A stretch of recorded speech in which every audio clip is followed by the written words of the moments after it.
테니스 엘보 증상은 손목을 젖히는 근육을 계속 사용함으로써 힘줄에 염증이 생겨서 팔꿈치 힘줄이 붙는 부위인 팔꿈치 바깥쪽 튀어나온 부위에 통증을 느끼는 질환입니다.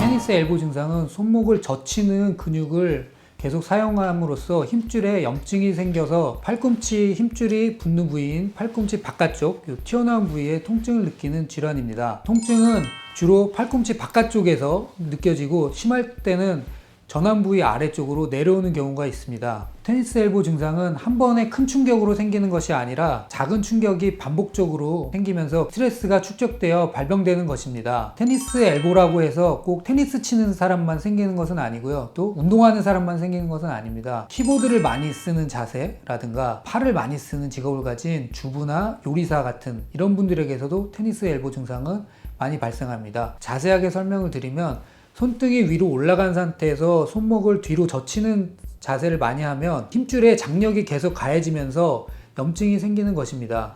그래서 이런 동작을 피하는 것이 좋은데요. 또 우리가 주먹을 많이 쥐는 자세도 사실은 테니스 엘보에는 좋지 않아서 조심하셔야 됩니다. 한의원에 오셔서 팔꿈치가 아프면 전부 다 엘보라고 테니스 엘보라고 이렇게 말씀하면서 오시는데요. 팔꿈치 바깥쪽이 아프다고 전부 다 테니스 엘보 증상은 아닙니다. 여러 가지 근육들이 이 테니스 엘보와 비슷한 증상을 유발하기 때문에 이것을 감별해서 정확하게 치료하는 것이 굉장히 중요합니다. 대표적으로는 우리 상완 삼두근의 외축두가 문제가 있을 때도 그 비슷한 증상이 생기고 또 손목을 이렇게 뒤로 젖히게 되는 회외근에 문제가 있을 때도 그런 증상은 생깁니다.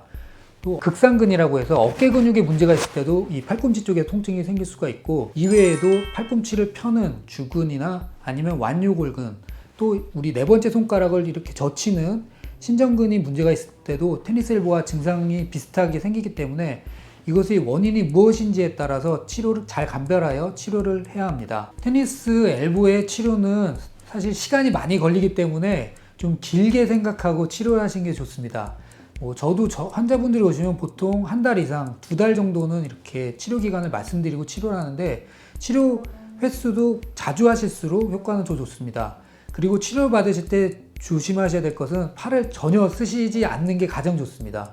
그러니까 팔을 조금이라도 쓰다 보면은 계속 악화가 돼서 이 치료 기간이 굉장히 많이 길어지게 됩니다. 그렇기 때문에 팔을 최대한 아끼면서 치료받으시는 게 좋습니다. 치료는 통증이 완전히 소실될 때까지 치료를 받으시는 게 좋습니다. 많은 경우 환자분들이 한 70-80%, 80-90% 정도 좋아지시면 가만히 놔둬도 이제 좋아지겠지 하고 내원을 하지 않는 경우가 있는데 그러다 보면 뭐 일상생활에서 팔을 쓰는 동작도 많고 아니면 요즘에는 운동을 하시는 분들이 많죠. 그러다 보면 이 증상이 악화돼서 다시 또 오는 경우가 굉장히 많습니다. 그래서 제가 항상 환자분들한테 얘기하는 건 통증이 완전히 없어질 때까지 꼭 치료를 받으시라고 말씀을 드립니다.